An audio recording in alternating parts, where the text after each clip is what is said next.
a diamond-encrusted crown weighing 30 pounds pressed down upon his head as he ascended the Golden Eagle throne.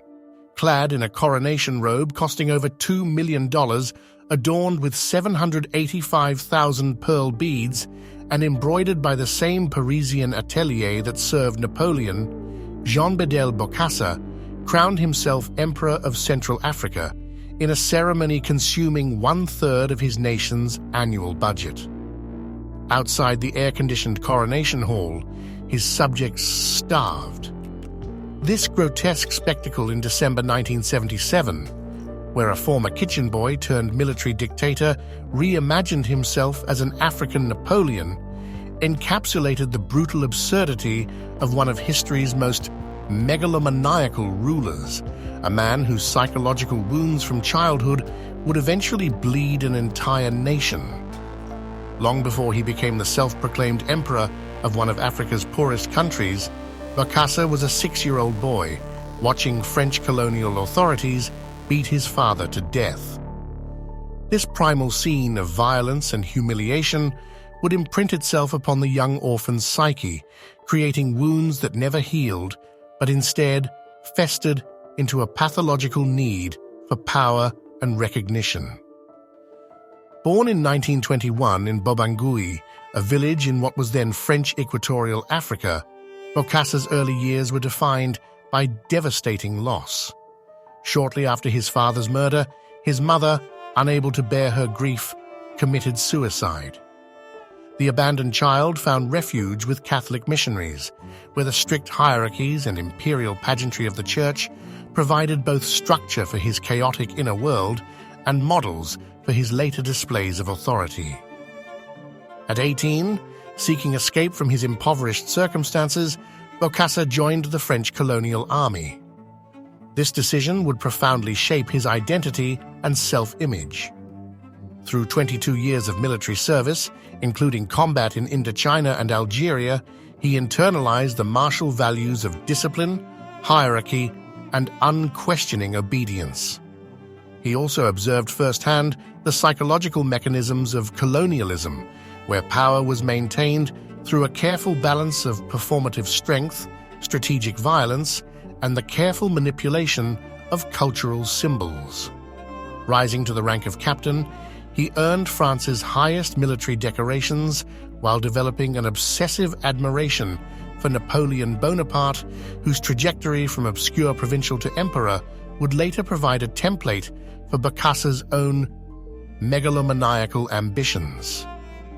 The psychological complexity of Bokassa's relationship with France cannot be overstated. Even as he witnessed its colonial brutality, he desperately sought acceptance from the country that had both orphaned him and provided his path to advancement. This contradictory position, simultaneously victim of and collaborator with colonial power, created a fractured identity where vengeful rage coexisted with pathetic longing for approval. When France granted independence to his homeland in 1960, Bokassa returned to help build the new Central African Republic, bringing with him this unresolved psychological baggage. The Central African Republic that Bokassa returned to was a fragile construct, a former colonial territory with arbitrary borders containing diverse ethnic groups with little shared national identity. Its first president, David Dacko, who happened to be Bokassa's cousin, appointed him head of the armed forces.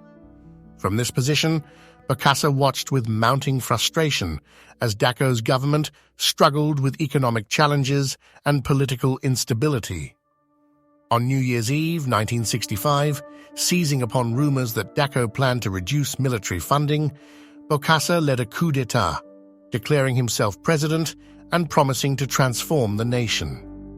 The early years of Bokassa's rule offered glimpses of the psychological contradictions that would later expand to monstrous proportions. He could be unexpectedly gentle and sentimental, weeping openly at music that moved him, showing genuine concern for certain individuals, and speaking with seemingly sincere passion about lifting his country from poverty. Yet these moments of humanity existed alongside eruptions of terrifying rage and calculated cruelty. Former associates described his rapid oscillations between charm and savagery, creating an environment of psychological terror where no one could predict which version of Bokassa they would encounter.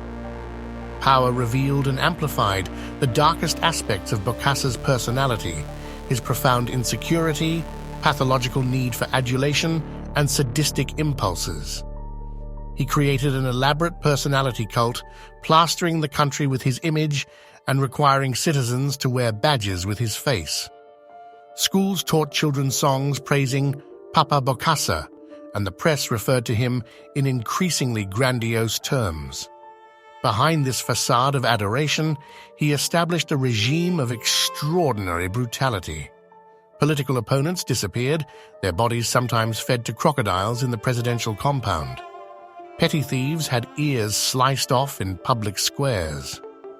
Bokassa himself reportedly participated in torture sessions, beating prisoners with his ebony walking stick. The most disturbing allegations centered on his personal involvement in the beatings of schoolchildren who had protested against being forced to purchase expensive uniforms bearing his image from a company owned by one of his wives. Reports suggested that Bokassa personally participated in the massacre of these children in April 1979, with some witnesses claiming he kept body parts of his victims in refrigerators and possibly engaged in ritual cannibalism. While forensic evidence later confirmed the killings, the most sensationalistic claims remain disputed, hovering in that terrible realm between credible accusation and propaganda, a distinction Bokassa himself deliberately blurred through his own behavior. This strategic exploitation of fear reached its apex in Bokassa's approach to his inner circle. He maintained a harem of official wives, eventually acknowledging 17 spouses and at least 55 children. This arrangement created not just a domestic empire, but a web of competing influences that Bokassa manipulated with Machiavellian skill, setting wives against each other and keeping each uncertain of her position. Similarly, he rotated ministers and advisors through positions of favor and disgrace, sometimes imprisoning them only to restore them to high office months later. This unpredictable pattern of reward and punishment created a psychological environment where no one felt secure, effectively preventing any coalition from forming against him. The pinnacle of Bokassa's grandiose self-mythology came with his 1977 transformation of the Republic into an empire, with himself as emperor. Modeling his coronation explicitly on Napoleon's, he spent over $20 million, roughly a quarter of the national annual budget, on the ceremony. The coronation represented the full flowering of his delusional thinking, a fantasy of imperial glory imposed upon one of Africa's poorest nations. For the international press, the spectacle provided irresistible material, a self-proclaimed emperor in Napoleon-inspired regalia, riding a bronze eagle throne through the streets of his capital in a coach drawn by 8 horses imported from Normandy.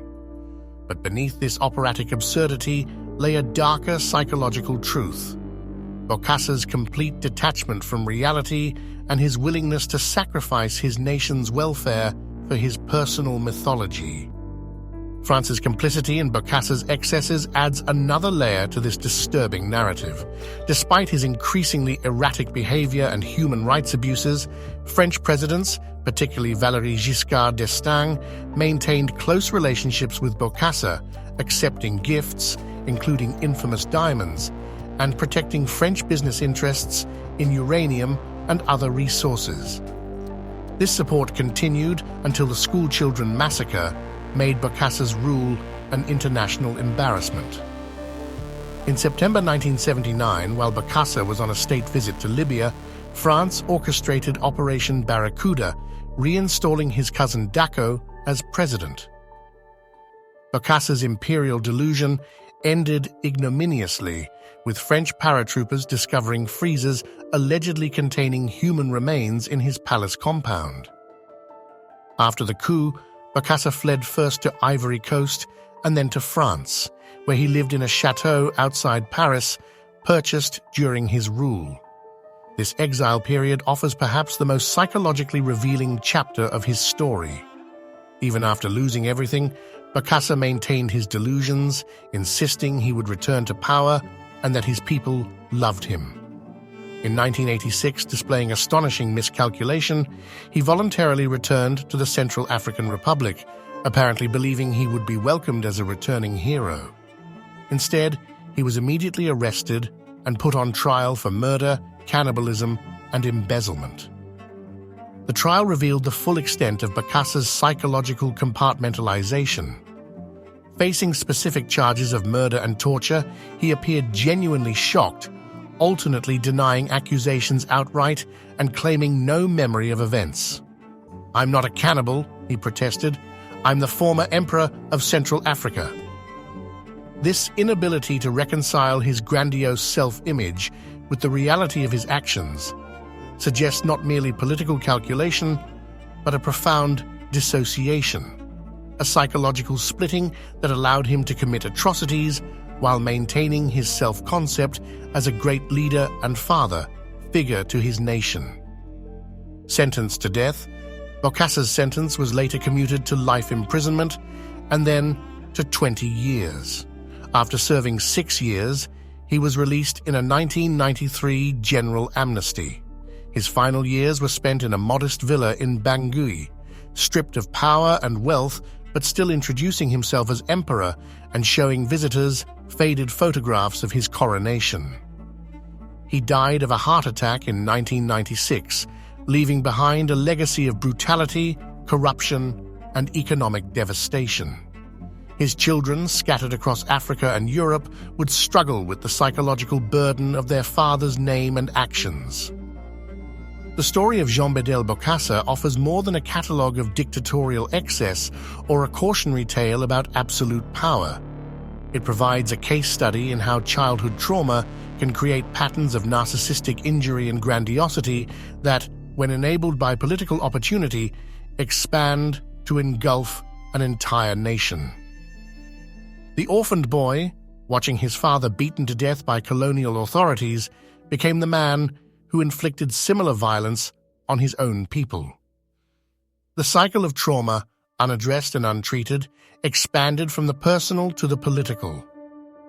Today, in the presidential palace where Bokassa once held court, current Central African leaders walk corridors still adorned with the subtle architectural traces of his imperial pretensions.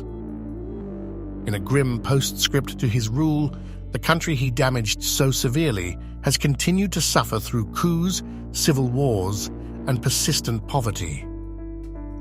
When night falls over Bangui, some elderly residents still claim they can hear the emperor's distinctive laugh echoing from the shadows, a sound that once signaled either favor or doom. The haunting resonance of a man who confused power with greatness, fear with respect, and whose psychological wounds became a nation's scars.